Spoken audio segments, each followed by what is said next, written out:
Good morning, students. Yesterday I told you object always gives answer of question words what and whom. What means kya, whom means kise. Yes, today I am going to tell you about kinds of verbs. There are three types of kinds of verbs: transitive, intransitive, incomplete. What are transitive verbs? Transitive verbs, the verbs which require object to complete their meanings, are called transitive verbs. As in definition is given, a verb which requires an object to complete its meaning is called a transitive verb. Means जिस verb को अपने meaning को complete करने के लिए object की ज़रूरत है, उस वर्ब को क्या कहते हैं हम? Transitive verb. क्लियर? लाइक सीमा बॉट कैंडल्स. सीमा ने क्या खरीदे? सीमा ने कैंडीज. सीमा बॉट कैंडीज. सीमा ने क्या खरीदी? सीमा ने कैंडीज खरीदी. If I right only this, Seema boat, अगर मैं सिर्फ इतना ही राइट करूँ, सीमा बोट, सीमा ने खरीदी, तो क्या ये सेंटेंस जो है वो इनकम्प्लीट नहीं लग रहा है? कंप्लीट सेंस दे रहा है? No, it doesn't give complete sense. Seema bought, Seema ने क्या खरीदा? It doesn't give complete sense. As I added, जैसे ही मैंने इसमें कैंडीज ऐड किया, सीमा बोट कैंडीज, सीमा ने कैंडीज खरीदी, दिस सेंटेंस बिकम्स कंप्लीट बन जाता है ये. तो इसलिए ये क्या है? Transitive verb. जिस वर्ब को अपने मीनिंग को कंप्लीट करने के लिए ऑब्जेक्ट की ज़रूरत पड़ती है, उसे क्या कहते हैं? Transitive verb. ऑब्जेक्ट आंसर देता है व्हाट और होम का. अगर मैं कैंडीज़ के प्लेस पर व्हाट राइट करती हूँ, सीमा ने क्या खरीदा? सीमा ने कैंडीज़ खरीदी, तो कैंडीज़ हमारा ऑब्जेक्ट है क्योंकि ये व्हाट का आंसर कर रहा है.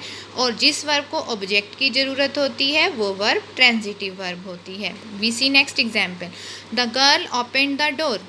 लड़की ने दरवाज़ा खोला. अगर मैं इतना राइट करूँ, द गर्ल ओपनड, गर्ल ने खोला. क्या खोला? It doesn't give complete sense. But जैसे ही मैंने इसके साथ डोर वर्ड ऐड किया, ये कंप्लीट सेंस दे रहा है. इसलिए जो ओपनड वर्ब है that is transitive verb. Clear? Okay, next, many examples are given. She kept the money carefully. Stephen King writes novels. The little boy is flying a kite. The chef is preparing vegetable soup. Now in all these sentences you can see after verb objects are given. अगर मैं object नहीं लगाती, she kept, doesn't give complete sense. Stephen King writes, क्या write करते हैं वो? Complete sense नहीं देते हैं. इन सब वर्ब्स के बाद ऑब्जेक्ट है, और इन सब वर्ब्स के बाद जो भी वर्ड है वो किसका आंसर कर रहा है? व्हाट का आंसर कर रहा है. ठीक है? क्या रखा? मनी रखी. क्या लिखा? नोवेल लिखते हैं. क्या उड़ा रहा है? काइट उड़ा रहा है. क्या बना रहा है? वेजिटेबल सूप बना रहा है. तो ये सभी जो वर्ड्स हैं ऑब्जेक्ट व्हाट का आंसर कर रहे हैं, इसलिए ये वर्ड्स ऑब्जेक्ट हैं. और transitive verb always takes object. इसलिए ट्रांजिटिव वर्ब क्या होती है? A verb which requires an object to complete its meaning is called a transitive verb. Now next is the exercise, and last is intransitive verbs. Intransitive verbs, it is opposite to transitive verb. A verb which does not require any object to complete its meaning, that is called intransitive verb. जिस verb को object की ज़रूरत नहीं होती है वो verb intransitive verb होती है. Like Nitish is sleeping, Nitish सो रहा है. ये तो खुद ही कंप्लीट सेंस दे रहा है. इसे किसी ऑब्जेक्ट की, किसी भी वर्ड की ज़रूरत ही नहीं है कंप्लीट सेंस देने के लिए, इसलिए ये क्या है? इंट्रांजिटिव वर्ब है. The bell rang, bell rang, the bell rang, जो बेल बजी, अब ये भी कंप्लीट सेंस दे रही है, इसे भी किसी ऑब्जेक्ट की ज़रूरत नहीं है. That's why it is also intransitive verb. Now next definition is there. A verb which does not require an object to complete its meaning but makes good sense is called an intransitive verb. complete sense देती है without object, that is intransitive verb. My sister shouted, मेरी बहन चिल्लाई, ये भी complete sense दे रहा है. द चिल्ड्रन आर स्टडिंग, बच्चे पढ़ रहे हैं, ये भी कंप्लीट सेंस दे रहा है. इन वर्ब्स को किसी भी वर्ड की, किसी भी ऑब्जेक्ट की ज़रूरत नहीं है. That's why it is intransitive verb.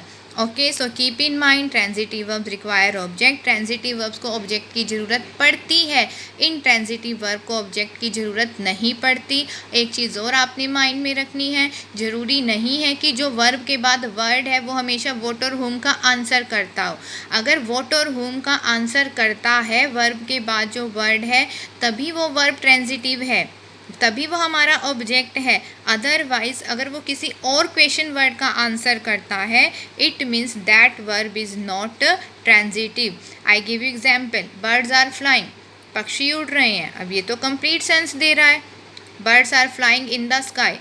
अब ये अगर मैं ओनली राइट करूँ बर्ड्स आर फ्लाइंग, ये भी कंप्लीट सेंस दे रहा है, birds are flying in the sky. Most of students क्या करेंगे, वो ये देखेंगे कि लास्ट में फ्लाइंग के बाद इन द स्काई दिया है, इसलिए फ्लाइंग वर्ब जो है वो क्या है, हमारी ट्रांजिटिव वर्ब है। बट आपने ये देखना है जो वर्ब के बाद वर्ड है वो वॉट और हुम का आंसर करता भी है या नहीं।